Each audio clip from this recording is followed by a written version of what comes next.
Assalamualaikum warahmatullahi wabarakatuh.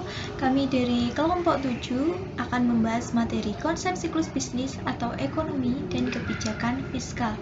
Nama saya Novita Saputri, NIM 4022100170. Konsep siklus bisnis. Siklus bisnis atau business cycle adalah naik turunnya perekonomian yang mungkin akan terulang kembali di masa yang akan datang. Fluktuasi naik turunnya kegiatan ekonomi atau siklus bisnis. Yang pertama adalah lembah atau slump. Titik terendah ditandai dengan tingginya pengangguran, tingkat permintaan rendah bila dibandingkan dengan kapasitas produksi yang tersedia untuk menghasilkan barang-barang konsumsi. Yang kedua adalah pemulihan atau recovery. Pemulihan terjadi apabila titik terendah terlampaui dan mulai terjadi titik balik. Gejala terjadinya tahap pemulihan adalah mesin-mesin tua mulai diganti, kesempatan kerja, pendapatan, dan pengeluaran konsumsi mulai meningkat, investasi baru mulai dilakukan, produksi meningkat, dan pengangguran berkurang.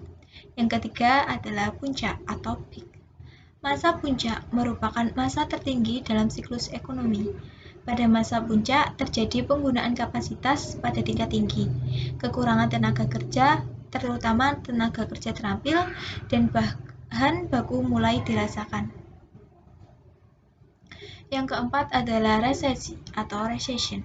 Resesi merupakan titik balik dari masa titik puncak kegiatan ekonomi ditandai dengan jatuhnya GNP real dalam 2 kuartal berturut-turut.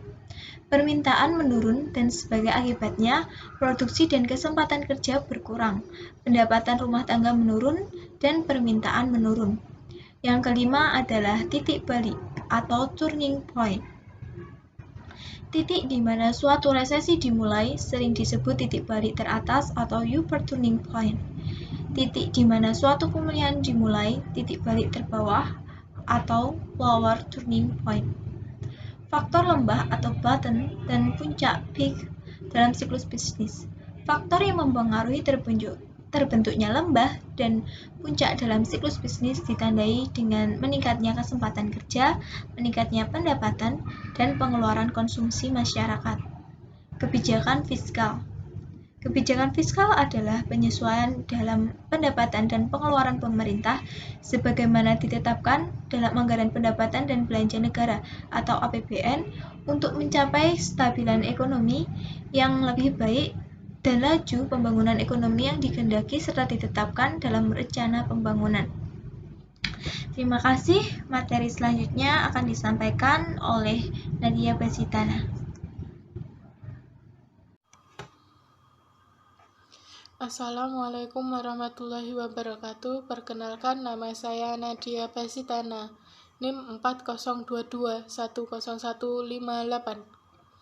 Di sini saya meneruskan presentasi dari Novita. Bentuk dan fungsi kebijakan fiskal. Bentuk kebijakan fiskal. Kebijakan fiskal fungsional, kebijakan fiskal sengaja, kebijakan fiskal tidak disengaja. Fungsi kebijakan fiskal menyediakan lapangan pekerjaan yang luas, mempercepat laju investasi di negara, menciptakan keadilan nasional, pendapatan bisa mengalami pemerintahan dan pendistribusian, mencapai kestabilan ekonomi secara nasional, memacu pertumbuhan ekonomi nasional. Kebijakan fiskal pada masa Rasulullah SAW dan Khulafaur Rasyidin.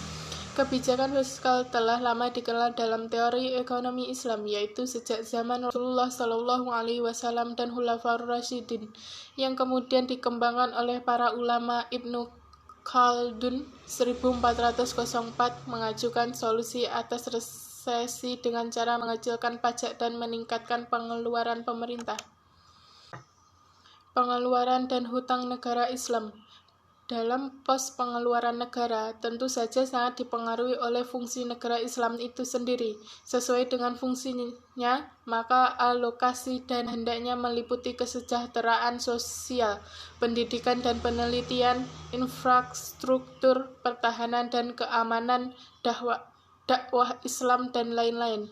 Hutang merupakan salah satu instrumen penuh pembiayaan negara dan dalam kondisi tertentu secara prinsip.